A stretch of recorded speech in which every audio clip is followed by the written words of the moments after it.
Faith Day 5. Let's do a little review. This week we talked about developing the quality of faith. I'm not sure that you can be the best you until you get this quality fully developed. You have to have faith in you. We had 3 stories this week. One story was obviously the story of the wheelbarrow. We had one story of Noah.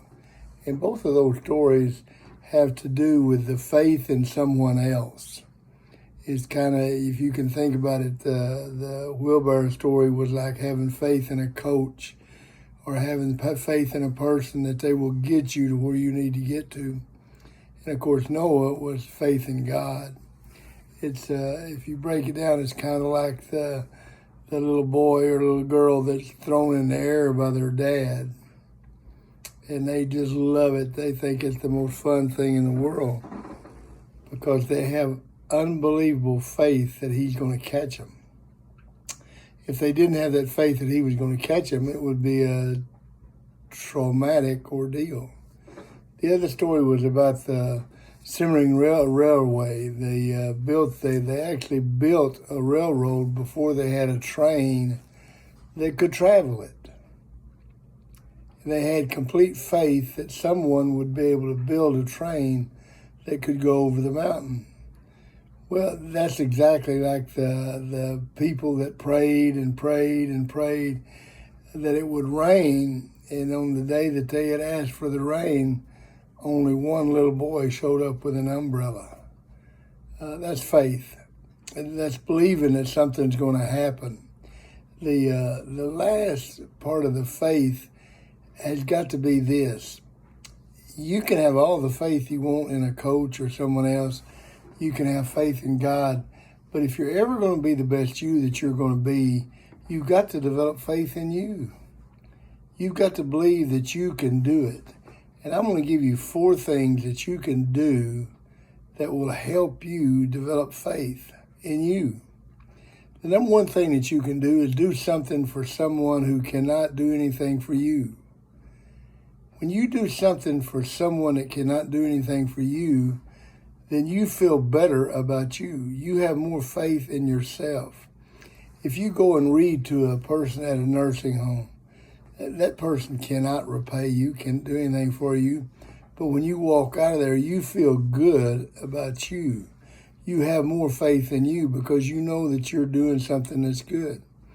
If you referee an event in the Special Olympics, or if you help feed the homeless, or if you do something for a shelter, or if you work at a YMCA without pay, if you do those things, you develop faith in you because you know that you're doing something good. And when you know you're doing something good, then you have a better feeling about yourself. Number two is to get in shape. That means get in shape physically. It means get in shape mentally. And perhaps get in shape spiritually. If you get in shape physically, when I was coaching football, the most important thing about the weightlifting was not how strong they got, because I never did think strength was the major factor in being successful or unsuccessful. But once they started seeing the muscle and they started tucking the shirt tail in and they started wearing short sleeve shirts and t-shirts so you could see the muscles, that gave them a great deal more faith in themselves. The better shape you're in physically, the more faith you have in yourself. If you simply start today, and as Zig Ziglar in his book talks about, the first day he ever jogged, he jogged 1 mailbox. In other words, he went from his mailbox to the next mailbox. Had new shoes his wife had bought him, had new shorts, and he went home that day, and the next day he jogged 2 mailboxes.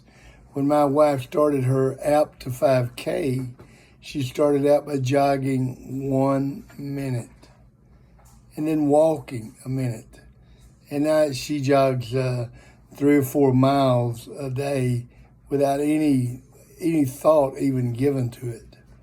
You have to start small.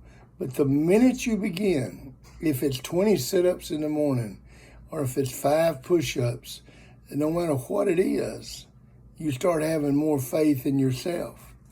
Mentally, if you start doing the things mentally, get in shape, going to class, doing well in class, the better you do in your classes, the more faith you're going to have in yourself. The third thing is to feed your mind the pure and the powerful and the positive. I'm talking about, what do you read? See, you don't accidentally read anything. You don't accidentally watch anything on TV. You may accidentally come on something, but your choice whether to continue to watching it is completely up to you. When you read the stories about people like Anthony Robles, one leg, NCAA national champion wrestler. When you read about these 300 leaders, 75% of them were born in abject poverty. Abraham Lincoln learned to read by a fire. He read by the light of a fire. Now try that sometimes and see how it makes you feel. What gave him so much faith in himself? Because he read the pure and the powerful and the positive. What goes in is usually what comes out. If you want to improve your faith in yourself, then put in the good, the pure, the powerful things. In your brain are pathways. And those pathways either become small or large based on the information that goes in.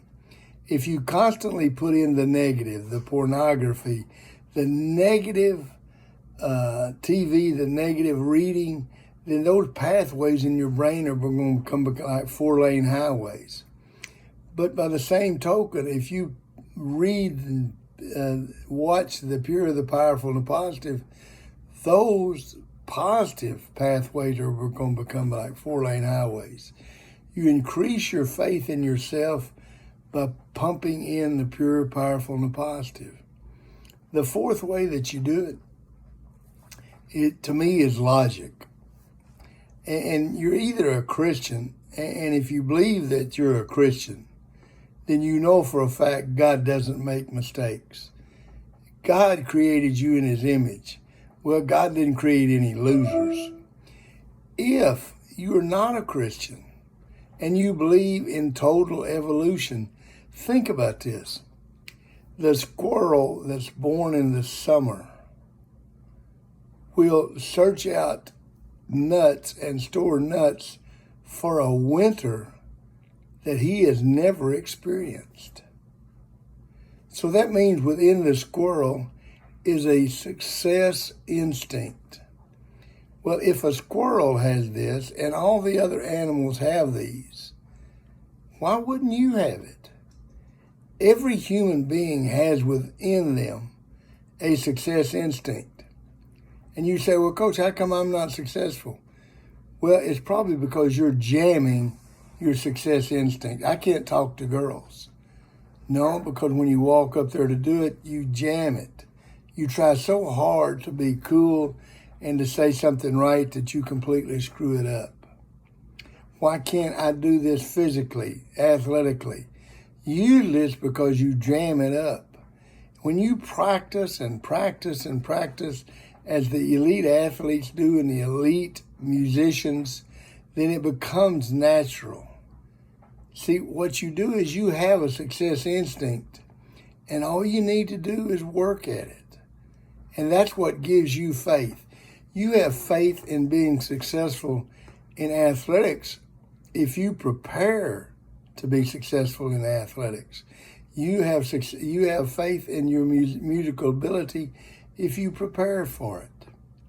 Now, those four things, they will develop faith in you. And when you develop that faith in yourself, then you're going to be the best you that you can be. Just like on Friday, we evaluate these goals that we've written this week. If you have written goals and you have accomplished them, what do you think your level of faith is? It went up. Now, how far up? I don't know. If your goal was to make the bed every morning and you did it, then your faith in yourself has gone up a little bit. No matter what you did, if you wrote the goal and didn't do it, your faith in yourself has gone down. The most important thing about writing the goals is they develop within you the quality of being committed, the quality of being responsible, and in this case, the quality of having faith in yourself. You become the best you by building the quality of faith within you. This is about being the best you that you can be. And you are the best you that you can be by making this a great day.